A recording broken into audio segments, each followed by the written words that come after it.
Salut les miaou, nous revoici pour une nouvelle vidéo spéciale race de chat. Et aujourd'hui, on va parler des ragdoll.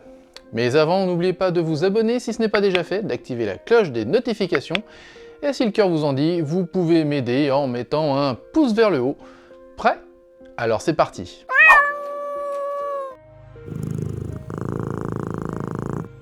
Le ragdoll est né aux USA. Oui, décidément, les races que l'on voit passer en ce moment proviennent toutes du pays de l'oncle Sam. Alors commençons par le commencement. C'est au début des années 60, 1960, qu'Ann Baker crée cette race. Vous allez me dire, mais elle a fait comment? Dans un laboratoire? Manipulation génétique? Croisant un chat avec une boule de coton? Oui, parce que le ragdoll est très doux. Eh bien, elle a tout simplement fait s'accoupler un sacré de Birmanie avec un persan de son élevage. Le premier ragdoll est ainsi né.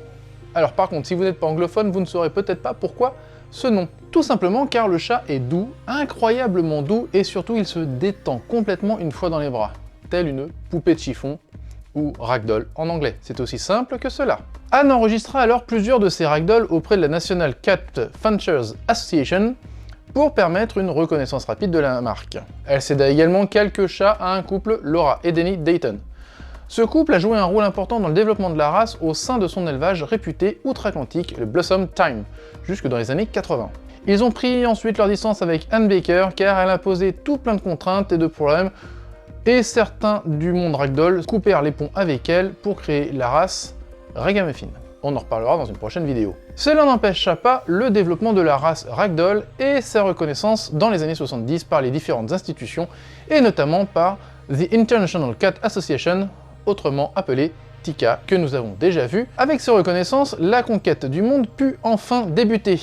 Et comme souvent, l'invasion commença par nos voisins anglais, et très rapidement, la France se laissa attendrir par ses belles boules de poils. C'est ainsi qu'en 1986, les premières importations de ragdoll se firent, et que la France commença à câliner ses félins tout doux.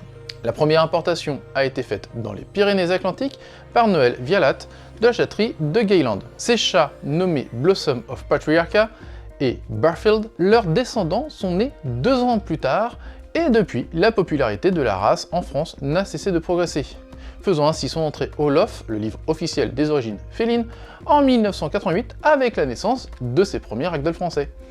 En 1993, le premier ragdoll club français est créé, le Ragdoll Club France. Ouais, on fait simple en France, pourquoi se compliquer la vie, hein? Maintenant que l'on a vu le développement de la race, parlons de l'animal. Son caractère, il est plutôt calme, avec un tempérament dit de chien, c'est-à-dire que comme le Maine Coon, que l'on a vu ici, il est plus attaché à ses maîtres qu'à sa maison. Il aura tendance à vous suivre partout où vous irez. Il aime avoir de la compagnie, mais on lui préférera les environnements calmes, ainsi les enfants trop dynamiques pourraient le gêner. Le ragdoll est l'un des félins les moins indépendants, et par conséquent, il aime se faire câliner. Maintenant parlons de sa santé. C'est un chat à la santé robuste, avec une espérance de vie de 15 à 17 ans, avec seulement 2 gros points que les éleveurs peuvent surveiller et éviter. Un classique, c'est la cardiomyopathie hypertrophique féline. D'ailleurs, si vous voulez que je vous fasse une vidéo dessus, dites-le moi en commentaire. Cette maladie héréditaire peut être détectée par test génétique, et ainsi, l'éleveur pourra éviter l'accouplement avec des animaux ayant déjà ce gène. En second, c'est la polykystose rénale, qui peut également être détectée par un test génétique. Bon, l'origine persane du ragdoll permet quand même de limiter la proportion de cette maladie. Maintenant que vous savez que c'est un chat solide, parlons de son physique. C'est un chat assez grand avec une petite différence entre mâle et femelle.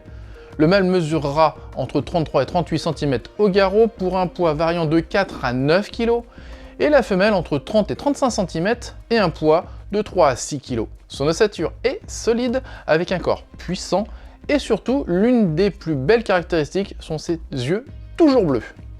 Au niveau du pelage, il y a des variations. Voyons-les ensemble. Le color point, couleur plus foncée sur les oreilles et le masque, les pieds et la queue. Le mitted, couleur plus foncée sur les oreilles, le masque et les pattes, les pieds restent blancs. Vous voyez, comme les petites mitaines, mitted, mitaine, vous l'avez? C'est nul! Bon, une bande blanche part du menton et se poursuit sur la poitrine et l'abdomen. Le bicolore, couleur plus foncée sur les oreilles, le masque et la queue, toutefois, la truffe est rose. Parce que dans les autres cas, elle est foncée, en tout cas les 2 précédentes variétés. Et le masque comporte une marque blanche représentant un V à l'envers. Van, ou van, je ne sais pas comment on le prononce, la couleur blanche du corps comprend de petites taches claires également, Les parties plus foncées se situent au niveau des oreilles, du masque, au niveau de la partie supérieure, et de la queue. La truffe est rose, comme dans la variation bicolore. Et du coup, comment on prend soin de cette jolie boule de poil? Il est plutôt sédentaire, et donc, malgré son gabarit, une vie en appartement est parfaitement possible. Je vous recommanderais cependant de prendre un arbre à chat adapté à son gabarit et un griffoir supplémentaire pour éviter l'effet talon-aiguille sur le parquet. Niveau alimentation, vous vous doutez qu'il faudra de la nourriture de qualité, donc n'allez pas lui refiler les friskies du supermarché du coin. Comme tout achat avec des poils mi-longs et longs, un brossage régulier sera fortement recommandé. Pour conclure, parce que oui, cette vidéo est plutôt courte, pour une fois il n'y a pas grand chose à dire, nous dirons que c'est un chat facile à vivre et adapté à un grand nombre de propriétaires. Voilà, vous savez tout ce qu'il faut savoir sur cette race de toute beauté. On se retrouve sur l'une ou l'autre de ces vidéos et on se dit à la semaine prochaine. D'ici là, portez-vous bien. Salut!